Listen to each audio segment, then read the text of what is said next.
देखो क्या है question. A car starting from the rest accelerates at a rate f through a distance s. Okay, starting from rest तो initial velocity कितनी लेंगे? 0. Accelerates at a rate f, acceleration कितना दिया गया है? f, and moves a distance s. Fine. Then continues at a constant speed for the time t. उसके बाद constant speed से कितने टाइम के लिए? टी टाइम के लिए मूव करती है। Fine. And then decelerates at rate f by 2 to come to the rest. Okay, तो फाइनली वो रेस्ट पे आती है और डिसलरेशन है f by 2। Deceleration f by 2 है तो एक्सेलरेशन माइनस f by 2 होगा, ये डिसलरेशन। ठीक है। If the total distance travelled is 15s, इस ओवरऑल प्रोसेस में बॉडी ने कितना डिस्टेंस ट्रेवल किया? 15s। देन एस एफ और टी में रिलेशन क्या होगा? एस एफ और टी में रिलेशन क्या होगा? ठीक है, तो इस टाइप का क्वेश्चन कैसे सॉल्व करेंगे? ध्यान से देखिए। क्वेश्चन में हमें दिया गया है कि एक्सेलरेशन और डिसलरेशन कांस्टेंट है। तो पहले एक्सेलरेशन और डिसलरेशन को हम ग्राफ में प्लॉट करने की कोशिश करेंगे। कैसे? By velocity versus time graph. अब आप बोलोगे कि एक्सेलरेशन कांस्टेंट है तो एक्सेलरेशन का ग्राफ ड्रॉ करो। नहीं, ध्यान से देखो। एक्सेलरेशन कांस्टेंट है तो हम उसको वेलोसिटी वर्सेस टाइम ग्राफ में एज अ स्लोप दिखाएंगे। पहले इनिशियल वेलोसिटी 0 है तो टाइम इक्वल टू 0 पे पॉइंट आएगा 0।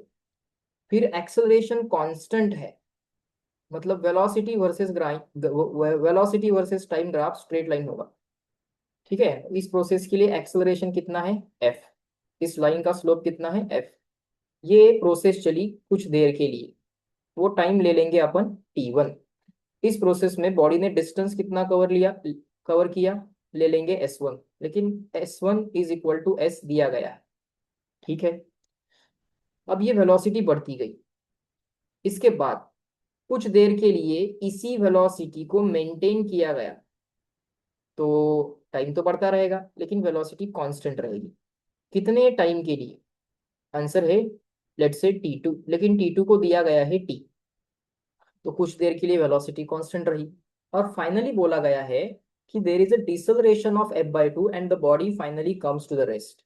तो पहले वेलोसिटी बढ़ती गई, फिर कांस्टेंट रही, और वेलोसिटी घटती गई और अल्टीमेटली कितनी हुई? 0। जब बॉडी डिसलरेट हुई, डिसलरेशन f by 2 है, तो एक्सेलरेशन मतलब इस ग्राफ का स्लोप माइनस f by 2 होगा। फाइन। यहाँ पे वेलोसिटी 0 है, बढ़ते बढ़ते मैक्सिमम हो गई, फिर कुछ देर के लिए कांस्टेंट रही, और फिर घटते घटते 0 हो गई। ये टाइम इंटरवल ले लेंगे t3। इस प्रोसेस में जो डिस्टेंस कवर हुआ इसको ले लेंगे s2। इस प्रोसेस में जो डिस्टेंस कवर हुआ उसको ले लेंगे s3। ये होगा हमारा मैक्सिमम स्पीड या फिर maximum velocity. Fine. Total distance भी दिया गया है। टोटल डिस्टेंस कितना दिया गया है? टोटल डिस्टेंस दिया गया है s। अब हमें रिलेट करना है एस, एफ और टी को। फाइन। तो एस यहाँ पे दिख रहा है, टी यहाँ पे दिख रहा है, और एक्सेलरेशन एफ आपको इस ग्राफ में दिख रहा है। तो क्या क्या कर सकते हैं? तो सबसे पहले एक काम करेंगे।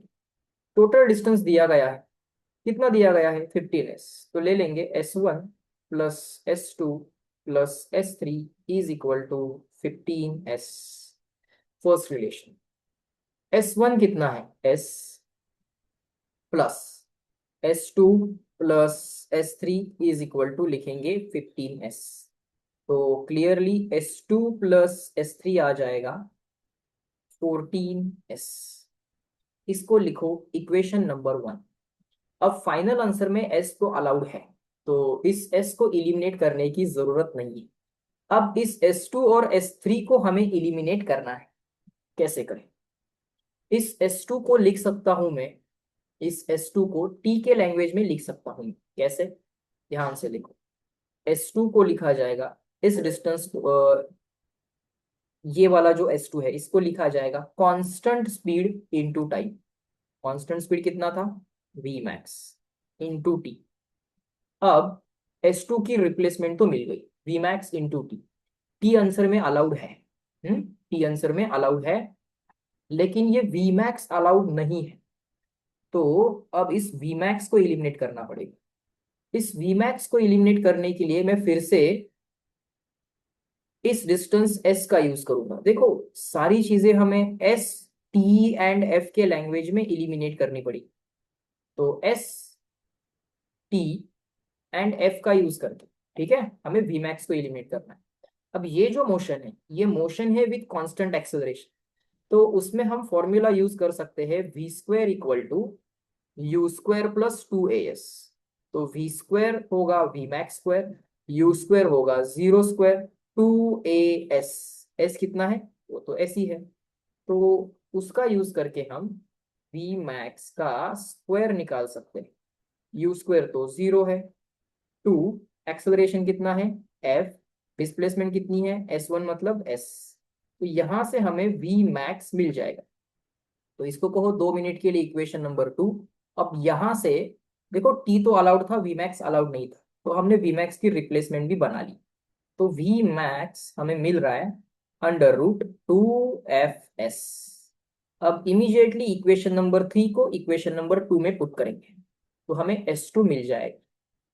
कैसे मिलेगा, वी मैक्स को रिप्लेस करेंगे हम √2fs, रूट कंप्लीट, रूट के बाहर t। अब देखो, हमारे पास s2 की वैल्यू है in the language of F S T. Yes, हमें रिलेशन एफ एस और t का ही चाहिए, तो इसको बोलो इक्वेशन नंबर 4। तो s2 की रिप्लेसमेंट तो हो गई। अब कौन बचा, s3 बचा। s3 मतलब ये वाला डिस्टेंस, ये third part of the motion जो है उसका डिस्टेंस। अब हमें ये वाला स्पीड वी मैक्स पता है, फाइनल स्पीड 0 पता है, मतलब इनिशियल स्पीड पता है, फाइनल स्पीड पता है, और डिस्प्लेसमेंट हमें निकालनी। तो अब हम फिर से फॉर्मूला यूज करेंगे v square equal to you square plus twice S.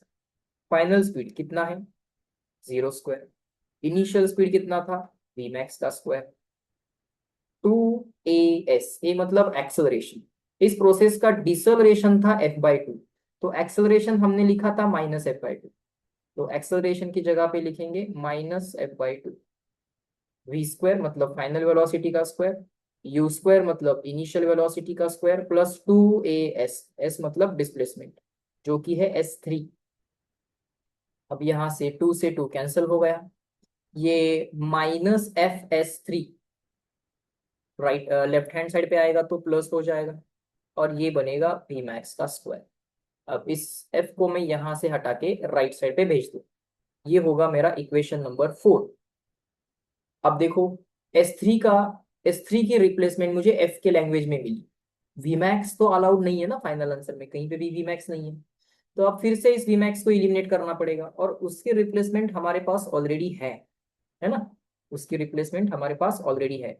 जैसे हमने इक्वेशन 3 का यूज 2 में किया था, यहाँ पे किया था ना हमने, इक्वेशन 3 का यूज 2 में किया था, वैसे ही फिर से हमें इक्वेशन 3 का यूज अब 4 में करना पड़ेगा। इक्वेशन 3 का यूज 4 में करना पड़ेगा, तो हमें S3 मिल जाएगा वी मैक्स का square upon f. V max का स्क्वायर कितना होगा 2fs, इसका स्क्वायर 2fs, अपॉन में क्या है f, अपॉन में है f। क्लियरली पता चल रहा है यहाँ पे, ये f और ये f कैंसिल होने के बाद S3 की वैल्यू आ रही है 2s। ये है हमारा इक्वेशन नंबर 5। अब ध्यान से सुनो, हमने अब तक क्या क्या किया। हमने S1 plus S2 plus S3 को 15s लिखा, S1 की वैल्यू उन लोगों ने दी थी, तो हमने S2 प्लस S3 को 14s लिखा। फिर हमने S2 को रिप्लेस करने के लिए सेकेंड पार्ट ऑफ मोशन के लिए कांस्टेंट स्पीड इनटू टाइम का फॉर्मूला यूज किया, क्योंकि स्पीड कांस्टेंट है तो स्पीड इनटू टाइम। अब यहाँ पे हमें वी मैक्स एलिमिनेट करना था, उसके लिए हमने इस मोशन का यूज किया, v square equal to you square plus twice s का यूज करके हमें वी मैक्स मिला।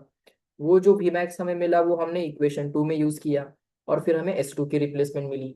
फिर हमें S3 निकालना था, उसके लिए यहाँ पे हमने v square equal to you square plus twice s वाला फॉर्मूला चूज किया। वहां से फिर से हमें वी मैक्स को रिप्लेस करने की जरूरत पड़ी, तो हमने वी मैक्स को और एक बार इक्वेशन 3 का यूज करके एलिमिनेट किया। इतना ही किया। अब फाइनली सभी इक्वेशंस वन में सब्स्टिट्यूट होंगे और इक्वेशन वन बनेगा S2 plus S3 equal to 14S। S2 की रिप्लेसमेंट क्या है?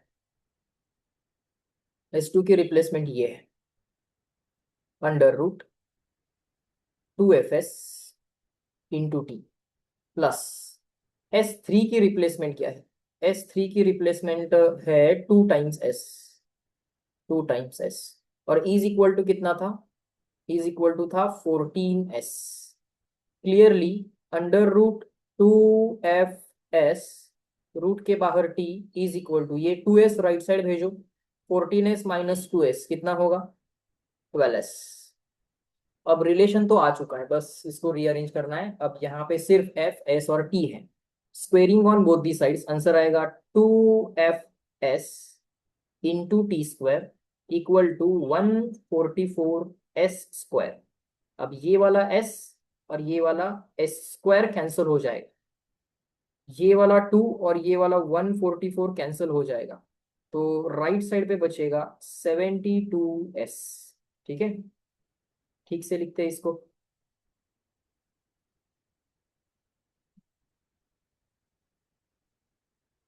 ऐसा है ना, ये वाला S और ये वाला S स्क्वायर कैंसिल हो गया, 144 अपॉन 2 72S बच गया, ये 2 चला गया है और ये हो रहा है FT स्क्वायर। हमें S इज इक्वल टू निकालना, तो S इज इक्वल टू बनेगा 1/72 इंटू FT स्क्वायर।